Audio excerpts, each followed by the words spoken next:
अपने घर के बाहर नहीं निकलता था। बबुआ 12 बजे सो के उड़ता था। होली हो या दीपावली, रक्षाबंधन हो या शिवरात्रि, रामनवमी हो या जन्माष्टमी, इन पर्व और त्योहारों को इन्होंने बैन कर दिया था। हरे रामा हरे कृष्णा की धुन कुछ लोगों को पसंद नहीं थी, इसलिए समाजवादी पार्टी इसको बैन करती थी। मुझे गोरखपुर से आना पड़ा था, मैं सांसद था, मुझे आंदोलन करने के लिए यहां अयोध्या आना पड़ा था। आज भी समाजवादी पार्टी के नेताओं को वही दौरे आते हैं, कैसे जमीन पे कब्जा करते थे। एक एक कोई भी माफिया किसी भी क्षेत्र का होगा, वह समाजवादी पार्टी से प्रदेश के अंदर जुड़ा हुआ था। और परिणाम क्या था? ये माफिया की पैरेलल सरकार चलती थी। बबुआ अपने घर के बाहर नहीं निकलता था। बबुआ 12 बजे सो के उड़ता था और प्रदेश की जनता पिसती थी।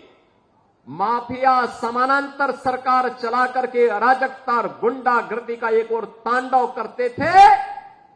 दूसरी तरफ मुस्लिम तुष्टीकरण की हद को पार करते हुए पर्व और त्योहारों में भी इन्होंने किस कदर अराजकता फैलाई थी, किस कदर अराजकता फैलाई थी। होली हो या दीपावली, रक्षाबंधन हो या शिवरात्रि, रामनवमी हो या जन्माष्टमी, इन पर्व और त्योहारों को इन्होंने बैन कर दिया था। यहां तक कि जन्माष्टमी के आयोजन को थाना, पुलिस लाइन और जेलों में इन्होंने रोक लगा दी थी। कहा जन्माष्टमी में भजन मत गाओ, थानों में नहीं होने चाहिए। आयोजनों को इन्होंने रोकने का काम किया था, क्योंकि हरे रामा हरे कृष्णा की धुन कुछ लोगों को पसंद नहीं थी, इसलिए समाजवादी पार्टी इसको बैन करती थी। कांवड़ यात्रा पे रोक लगाते थे।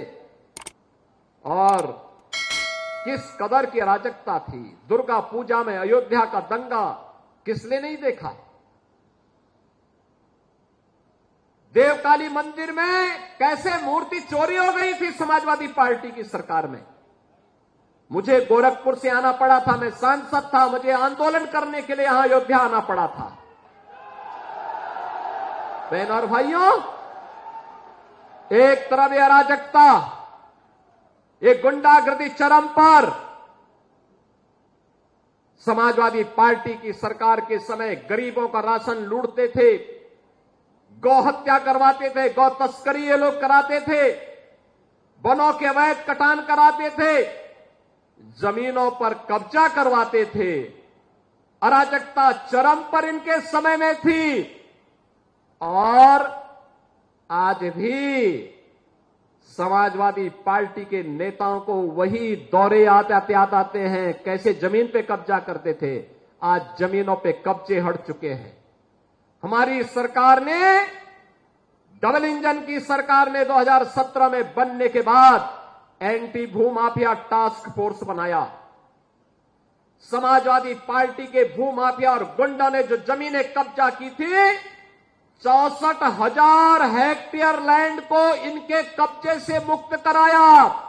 तो जब गुर्गों से आप जमीन कब्जा मुक्त कराएंगे तो सरगना को तो परेशानी होगी ही होगी।